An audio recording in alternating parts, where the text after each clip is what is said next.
Imo থেকে কেন কোনো কিছু ডাউনলোড করতে পারছেন না। তো আর বেশি কথা বলবো না, চলুন আমরা মূল বিষয় শুরু করছি যে আমরা কেন ইমো থেকে কোনো কিছু ডাউনলোড করতে পারছি না। তো এটা আপনি জানার জন্য আপনি কি করবেন, প্রথমে আপনি আপনার ইমো অ্যাকাউন্টে আপডেট করে নেবেন। যদি আপনি চাই গুগল প্লে স্টোর থেকে আপডেট করে নেবেন। তো ইমো অ্যাকাউন্টে আপডেট করে নেওয়ার পর আপনি চলে আসবেন আপনার ইমো অ্যাকাউন্টে। তো আপনার ইমো অ্যাকাউন্টে আসার পর এখানে দেখতে পাবেন প্লাস আইকন রয়েছে। তো আপনি এখানে এসে একটি ক্লিক করবেন। তো এই প্লাস আইকনে ক্লিক করে দেওয়ার পর এখানে দেখতে পাবেন মোর নামে একটি অপশন রয়েছে। তো আপনি কি করবেন, এই মোরে ক্লিক করবেন। তো মোরে ক্লিক করে দেওয়ার পর এখানে দেখতে পাবেন সেটিংস নামে একটি অপশন কিন্তু আপনি এখানে পেয়ে যাবেন। তো আপনি কি করবেন, এই সেটিংসে একটি ক্লিক করবেন। তো সেটিংসে ক্লিক করে দেওয়ার পর আপনি এখানে উপরে দেখতে পাবেন প্রাইভেসি নামে একটি অপশন কিন্তু বিহার আপনি এখানে পাবেন। তো আপনি কি করবেন, এই প্রাইভেসি অপশনে আরেকটি ক্লিক করবেন। তো প্রাইভেসিতে ক্লিক করে দেওয়ার পর আপনার সামনে এরকম একটা ইন্টারফেস চলে আসবে। তো আপনি কি করবেন, এইখানে দেখতে পাবেন উপরে সবার উপরে সেভ অ্যান্ড কল প্রাইভেসি। তো আপনি এখানে একটি ক্লিক করবেন। তো এইখানে ক্লিক করে দেওয়ার পর এখানে দেখতে পাবেন প্রাইভেসি সেভ, আপনি আরও একটি অপশন পাবেন। তো আপনি কি করবেন, এই প্রাইভেসি সেভে একটি ক্লিক করবেন। তো প্রাইভেসি সেভে ক্লিক করে দেওয়ার পর এখানে দেখতে পাবেন এরকম একটি অপশন চলে আসছে। তো এখানে বলছে এনাবেল। তো আপনি কি করবেন, এইখান থেকে এটা এনাবেলে ক্লিক করবেন।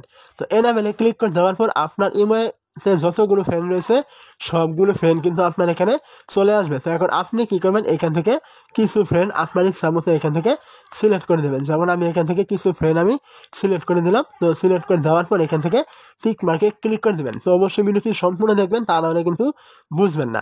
তো এই যে আমি কিছু ফ্রেন্ড এখান থেকে সিলেক্ট করে দিলাম এবং তারা কিন্তু এখানে অ্যাড হয়ে গিয়েছে।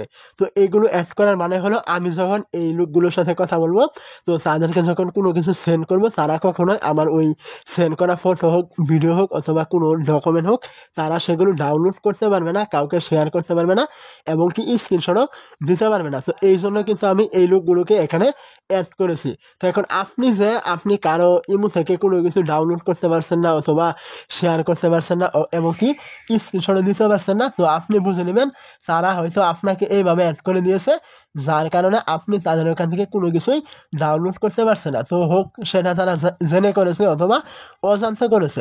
তো যদি তারা জেনে করে অথবা অজান্তে করে এবং আপনি যদি তাদের কাছ থেকে কোনো কিছু ডাউনলোড করতে চান বা আপনার প্রয়োজন হয়, তাদেরকে আপনাকে অবশ্যই বলতে হবে, আপনি যাদেরকে এখানে যে আপনাকে এখানে অ্যাড করেছে তাকে আপনাকে বলতে হবে এইখানে এসে এইখানে দেখতে পাবে 3 ডট। যদি আপনার নাম এখানে অ্যাড করা থাকে তো আপনার নামের পাশে দেখতে পাবে এখানে 3 ডট। তো এইখানে ক্লিক, তো নামের পাশে 3 ডটে ক্লিক করে এরকম একটি রিমুভ অপশন পাবে। তো এইখানে রিমুভ যদি ক্লিক করে তাহলে কিন্তু আপনি এখান থেকে রিমুভ হয়ে গিয়েছেন। তো এখন আপনার সাথে যদি সে সেটিং করে তাহলে কিন্তু আপনি তার ইমো থেকে কোনো কিছু সেন্ড করে আপনি ডাউনলোড করতে পারবেন, অন্যকে শেয়ার করতে পারবেন এবং কি স্ক্রিনশট নিতে পারেন।